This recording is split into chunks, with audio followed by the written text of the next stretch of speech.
Bienvenue une fois de plus dans notre bulletin d'information Magnificat.tv, consacré à l'actualité de l'Église. Nous sommes aujourd'hui mercredi le 19 mars 2025 et voici les titres de notre journal. L'état de santé du pape continue de s'améliorer, même si aucune date n'a été encore fixée pour son retour au Vatican, selon un rapport médical publié par le Saint-Siège. Le pape a approuvé la tenue d'une assemblée extraordinaire en 2028 pour examiner la mise en œuvre des décrets approuvés lors du synode sur la synodalité. Les évêques européens ont publié une déclaration appelant les gouvernements des pays du continent à poursuivre leur soutien militaire à l'Ukraine. Les patriarches des églises chrétiennes de Syrie ont dénoncé les massacres perpétrés par le régime islamiste qui touche également les chrétiens. Un évêque nigérian a dénoncé devant le Congrès américain la persécution des chrétiens au Nigeria avec la complicité du gouvernement. Le pape se remet lentement d'une double pneumonie, mais reste à l'hôpital où il a passé le 12e anniversaire de son élection en tant que souverain pontife. Bien qu'il n'y ait pas eu de conférence de presse des médecins, à l'exception de celle d'il y a quelques semaines, le rapport distribué par le Vatican fait état de l'amélioration progressive de l'état de santé du pape. Le souverain pontife a participé cette semaine aux exercices spirituels organisés au Vatican depuis sa chambre d'hôpital par transmission vidéo. Il n'a pas pu être vu depuis sa chambre. Les rapports successifs de son état, qui ne sont plus quotidiens, soulignent que son amélioration est progressive et consolidée. Il continue à recevoir de l'oxygène à haut débit pendant la journée et à porter un masque respiratoire la nuit, bien que le dernier rapport ait indiqué que cette mesure était progressivement supprimée. Aucune date n'a encore été fixée pour son retour au Vatican. L'équipe médicale, estimant que son état est toujours délicat, même si son pronostic n'est plus aussi grave, elle estime que son hospitalisation devra être prolongée pour une durée indéterminée. Cela signifie que le pape a passé la date importante de son 12e anniversaire en tant que successeur de Saint Pierre et vicaire du Christ à Gemelli. Bien que le Vatican ait reçu des félicitations du monde entier, le seul événement rapporté a été la présentation d'un gâteau d'anniversaire par le personnel d'hôpital. Entre-temps, après la retraite, des rosaires ont de nouveau été organisés sur la place Saint-Pierre pour prier pour le rétablissement complet du souverain pontife. La mise en œuvre du synode sur la synodalité sera examinée lors d'une assemblée extraordinaire qui se tiendra en 2028. Depuis sa chambre d'hôpital, le pape a signé un décret convoquant une assemblée extraordinaire pour l'année 2028. L'objectif est d'analyser le degré de mise en œuvre dans l'Église universelle de ce qui a été approuvé lors du synode sur la synodalité qui s'est tenu à Rome en octobre de l'année dernière.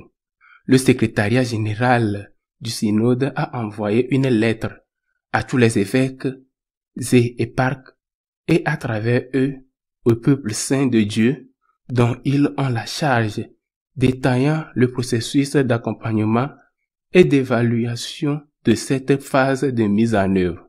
Ce processus implique les diocèses et les éparchies, les conférences épiscopales et les structures hiérarchiques des églises catholiques orientales, ainsi que les instituts de vie consacrés, les sociétés de vie apostolique, les associations de laïcs, les mouvements ecclésiaux et les communautés nouvelles présentes sur leur territoire. Le pape François a souligné que le document final de la 16e Assemblée générale ordinaire du synode des évêques fait partie du magistère ordinaire du successeur de Pierre et en tant que tel doit être accueilli. Bien qu'il ne soit pas strictement normatif, il engage les églises à faire des choix cohérents.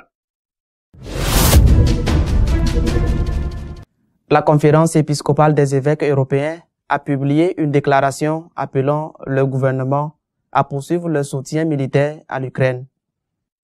Dans le contexte politique de la guerre en Ukraine, les évêques de l'Union européenne ont publié un communiqué de presse appelant l'Union et ses États membres à continuer à aider l'Ukraine face à l'invasion injustifiable et à grande échelle de la Russie. Parmi les aides, ils mentionnent l'aide militaire nécessaire à la poursuite de la guerre. Dans son message, la Commission des épiscopats de l'Union européenne souligne le soutien humanitaire, politique, économique, financier et militaire apporté par les dirigeants de l'Union européenne et par de nombreuses organisations de la société civile à travers des gestes concrets de solidarité. Concernant un éventuel accord de paix, les évêques européens rappellent qu'il doit établir les conditions nécessaires pour garantir que les familles ukrainiennes puissent être réunies et mener leur vie digne,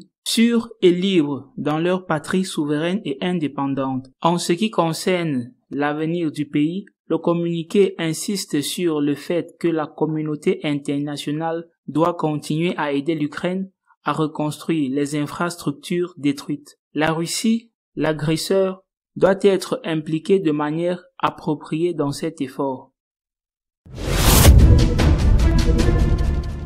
Les 3 patriarches chrétiens présents en Syrie ont dénoncé les massacres perpétrés par le régime islamiste, au cours duquel de nombreux chrétiens ont été tués. Suite à la chute du régime de Bachar el-Assad et à la montée en puissance des djihadistes avec la bénédiction de l'Occident, la situation s'est soldée par un massacre. Les patriarches chrétiens ont publié une déclaration commune pour dénoncer les massacres des civils. Dans une déclaration commune, les 3 patriarches ont fermement condamné les violences de ces derniers jours qui ont fait plus de 1300 morts et ont appelé à la réconciliation nationale, seul moyen de parvenir à la paix. Les images qui se répandent sur les réseaux sociaux avec des dizaines de vidéos d'exécution de civils, y compris des mineurs, montrent clairement qu'ils soutiennent des gouvernements des pays occidentaux dont les ministres se sont rendus dans le pays ces dernières semaines pour soutenir le gouvernement formé par les djihadistes. Dans leur communiqué, les chefs religieux appellent à la fin des représailles et à la mise en œuvre d'un processus de réconciliation nationale qui garantisse la paix et le respect de tous les citoyens, quelle que soit leur origine religieuse ou ethnique. Un évêque nigérian a pu s'exprimer devant le Congrès américain pour dénoncer la persécution des chrétiens dans son pays, soutenue par le gouvernement. Un évêque catholique a fait part au Congrès américain de la persécution alarmante des chrétiens au Nigeria. Les enlèvements, les assassinats et l'imposition de la loi islamique font partie d'un programme visant à éliminer le christianisme dans ce pays africain.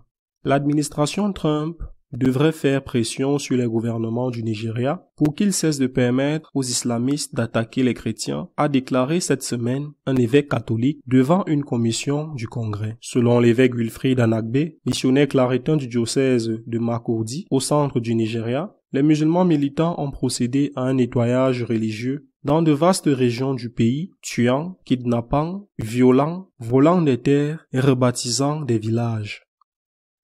L'expérience des chrétiens au Nigeria aujourd'hui peut se résumer à celle d'une église soumise à l'extermination des islamistes. Il est terrifiant de vivre là-bas, a déclaré Monseigneur Anagbe à la sous-commission des affaires étrangères de la Chambre des représentants des Nations Unies chargée de l'Afrique lors d'une audition qui s'est tenue mercredi. Outre les campagnes violentes et les attaques contre les villages chrétiens, le Conseil islamique du Nigeria et divers groupes islamiques tentent désormais d'imposer la charia, la loi islamique, aux populations chrétiennes. L'évêque a expliqué aux membres de la sous-commission que les fonctionnaires du gouvernement nigérian offre aux agresseurs musulmans ce qu'ils appellent l'impunité. Lorsque nous demandons de l'aide à la police et à l'armée, elles ne viennent pas, a dénoncé Monseigneur Anagbe. L'évêque a exhorté les autorités fédérales américaines à désigner le Nigeria comme pays particulièrement préoccupant, en vertu de la loi de 1998 sur la liberté religieuse internationale, ce qui permettrait d'appliquer des sanctions diplomatiques et autres à l'encontre du pays.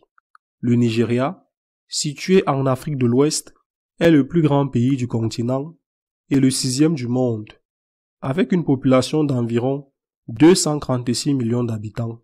Un peu plus de la moitié de la population est musulmane et un peu moins de la moitié est chrétienne. Au cours des 10 dernières années, 145 prêtres catholiques ont été enlevés au Nigeria, selon l'agence de presse vaticane Fides.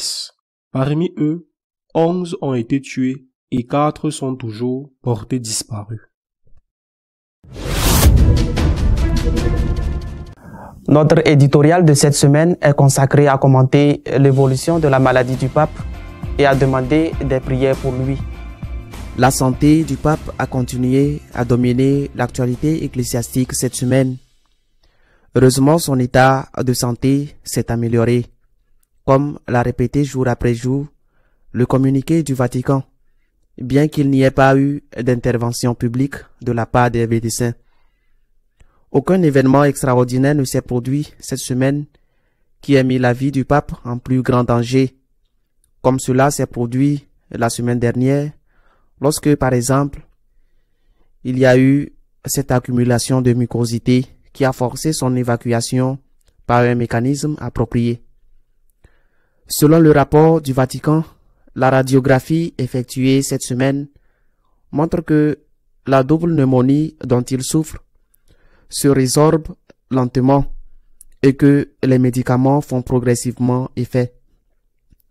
Dans ce contexte, on parle déjà d'un possible retour du pape au Vatican s'il sort de l'hôpital. Il y a même eu des spéculations sur le fait que cela pourrait se produire jeudi, jour du 12e anniversaire de l'élection de François au pontificat. Cependant, le pape François a passé cette date importante à l'hôpital. Les médecins n'ont pas voulu le laisser sortir et il s'y trouve toujours, bien qu'il semble que son retour à la maison soit imminent, à moins qu'il n'y ait une nouvelle compilation qui pourrait être imminente. Tous les symptômes observés par les médecins montrent que son état s'améliore, mais qu'il subsiste un cadre, comme on dit, une situation complexe, qui fait que le traitement qu'elle reçoit continue à se dérouler à l'intérieur de l'hôpital. Cela soulève 3 questions. Premièrement, lorsqu'il sera libéré, où ira-t-il? Un journal italien a spéculé et même annoncé que dans la maison de Santa Marta, où réside le pontife au Vatican, on préparait déjà les conditions pour y accueillir le pape François. Il préparait en quelque sorte une médicalisation, non seulement de l'appartement papal, mais aussi d'autres appartements proches du sien. Le Vatican a fermement démenti cette hypothèse. Mais il ne faut pas oublier qu'il y a plusieurs mois, le pape avait déjà ordonné que les appartements de la basilique Sainte-Marie Majeure soient aménagés en chambre médicale spéciale, une sorte d'unité de soins intensifs destinée à soigner un malade. Il n'a jamais été dit que c'était pour lui, évidemment, pour soigner une personne gravement malade et lui éviter ainsi d'être soigné à l'hôpital. En outre, on sait également que le pape, c'est public, a décidé qu'à sa mort, il souhaitait être enterré dans la basilique Sainte-Marie Majeure. Il semble donc probable que s'il a encore besoin d'une attention particulière de la part des médecins, à sa sortie de l'hôpital, il n'ira pas à Santa Marta, mais ira vivre dans l'appartement médicalisé qui est disponible depuis un certain temps à Sainte-Marie Majeure. Quoi qu'il en soit, il s'agit bien sûr d'une conjecture liée à l'état de santé du Saint-Père à sa sortie de l'hôpital. La deuxième question est de savoir comment il se portera après cela. Selon les médecins, il s'agit d'une maladie grave, une double pneumonie multi-hémorragique avec un virus, avec une bactérie et une infection fongique. Une maladie grave qui a connu des hauts et des bas. Et lorsqu'il sortira de l'hôpital, ce sera évidemment parce qu'il sera guéri, du moins en partie. Les médecins ont déclaré cette semaine qu'il n'était plus en danger de mort imminente, tout en insistant sur la complexité de la situation. Comment se portera le pape lorsqu'il sortira de l'hôpital et rentrera chez lui à Santa Marta ou Sainte-Marie Majeure? Comment se portera-t-il? Nous ne pouvons pas le savoir maintenant. Nous devrons voir en temps voulu dans quel état il se trouvera et quelle sera sa capacité à continuer de gouverner l'Église. Si pendant son séjour à l'hôpital, dans l'état grave où il se trouvait, il a eu la capacité de gouverner, par exemple en signant des nominations d'évêques ou la nomination d'une femme, d'une religieuse en tant que présidente du gouvernorat, ce qui était quelque chose d'extraordinaire et de sans précédent dans l'histoire de l'Église. Cela ne veut pas dire qu'il n'a pas été capable de gouverner l'Église. En d'autres termes, s'il a eu la capacité de procéder à ces nominations, il se peut qu'il continue à avoir cette capacité lorsqu'il sera chez lui, ce qui devrait se faire dans les meilleures conditions que lorsqu'il était à l'hôpital. Nous devons attendre. La troisième question est de savoir s'il démissionnera ou non. Je crois, et c'est l'avis de la grande majorité des analystes, que le pape, tant qu'il a les conditions intellectuelles, même si ce ne sont pas celles de pouvoir bouger, mais tant qu'il a les conditions intellectuelles suffisantes, ne démissionnera pas. De plus, il s'agit d'une question tellement délicate qu'aucune pression ne peut être exercée sur lui. Il faut qu'il le décide librement, sans que personne d'extérieur ne puisse le conditionner, car cette démission ne serait plus valable. Il doit être libre de sa décision. À mon avis, et je le répète, à celui de la grande majorité des analystes, s'il est intellectuellement capable de gouverner l'Église, il ne démissionnera pas. Dans ce cas, nous entrerions dans une phase similaire, jamais la même, mais similaire à celle vécue dans les derniers mois et même les dernières années de Saint Jean-Paul II, qui a gouverné l'Église dans des conditions physiques très limitées. Cela a donné lieu à des rumeurs selon lesquelles certains cardinaux se préparent déjà pour l'avenir et même pour le prochain conclave. Tout cela me semble être de la spéculation. D'abord, de très mauvais goût. De très mauvais goût parce que le pape est vivant et ensuite inutile. L'histoire montre qu'à de très rares exceptions près, celui qui entre au conclave comme pape en sort comme cardinal. En d'autres termes, la liste des candidats à la papauté ne sert à rien, et ceux qui ont vraiment une chance restent anonymes, de sorte que personne ne parle d'eux et que les projecteurs ne sont pas braqués sur eux. Parce que tous ceux qui sont listés comme papables, du moins dans un état aussi prématuré, je le répète, le pape est vivant, ne sont rien d'autre que des signes lancés pour distraire l'attention et la détourner de ceux qui ont vraiment une chance. Le pape est vivant. Nous devons être très respectueux à son égard. Même s'il est effectivement vivant, il a été grave. il est toujours malade. Il a 88 ans.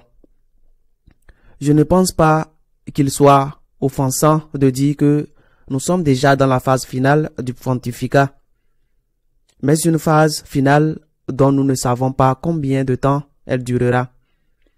C'est pourquoi nous devons respecter le pape, ne pas faire pression sur lui pour qu'il démissionne et ne pas spéculer sur la date du conclave ou sur l'identité du successeur, car tout cela ne sert à rien. Celui qui entre comme pape sort comme cardinal. C'est ce que l'histoire confirme, à quelques exceptions près.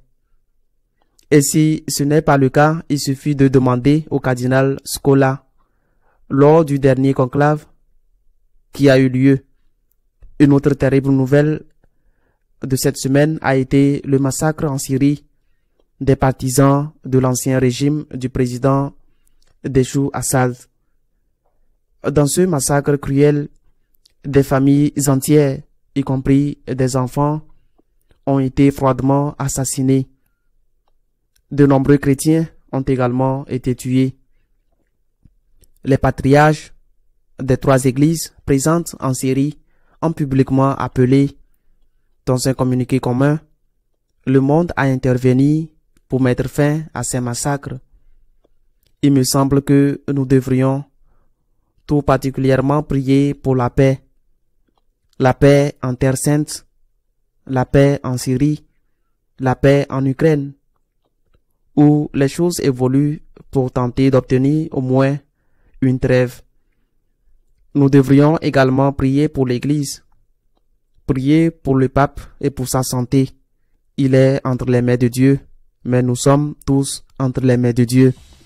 Nous prions pour la paix, pour l'Église et pour la santé du pape. Rendez-vous la semaine prochaine, si Dieu le veut.